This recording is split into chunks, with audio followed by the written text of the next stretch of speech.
JNUവിലെ മുൻ വിദ്യാർത്ഥി നേതാവ് ഉമർ ഖാലിദ് ഉൾപ്പെടെയുള്ളവരുടെ ജാമ്യാപേക്ഷ സുപ്രീം കോടതി അല്പസമയത്തിനകം പരിഗണിക്കും.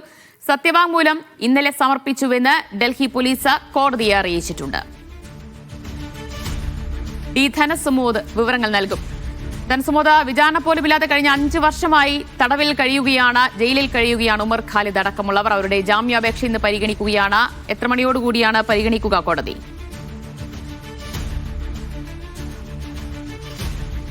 ഇന്ന് ഉച്ചയ്ക്ക് 12:30 പരിഗണിക്കാം എന്നാണ് അല്പനിമിഷം മുമ്പ് കോടതി വ്യക്തമാക്കിയത്. കോടതി ഇന്ന് കേസ് പരിഗണിച്ചിരുന്നു. ആദ്യം തന്നെ കേസെടുത്തപ്പോൾ കപിൽ സിബലും അഭിഷേക് മനു സിംഗ്വി ഉൾപ്പെടെയുള്ള അഭിഭാഷകരാണ് ഷർജിൽ ഇമാം, ഉമർ ഖാലിദ്, ഉൾഫിഷ തുടങ്ങിയവർക്ക് വേണ്ടി ഹാജരായിരുന്നത്. അവർ കോടതി കേസെടുത്തപ്പോൾ തന്നെ എവിടെയാണ് സത്യവാങ്മൂലം എന്നുള്ളൊരു ചോദ്യമാണ് കോടതി ചോദിച്ചത്, ഡൽഹി പോലീസിനോട് ചോദിച്ചത്. കാരണം കഴിഞ്ഞ പ്രാവശ്യം തന്നെ കേസ് എത്തിയപ്പോൾ തന്നെ ഇതിനകം തന്നെ സത്യവാങ്മൂലം സമർപ്പിക്കാനായി 2 മാസമാണ് ചോദിച്ചിരുന്നത്. പക്ഷേ അത് അനുവദിക്കാനാവില്ല, എത്രയും പെട്ടെന്ന് സത്യവാങ്മൂലം നൽകണം എന്നുള്ളൊരു കാര്യം തന്നെയാണ് പ്രധാനമായി പറഞ്ഞത്.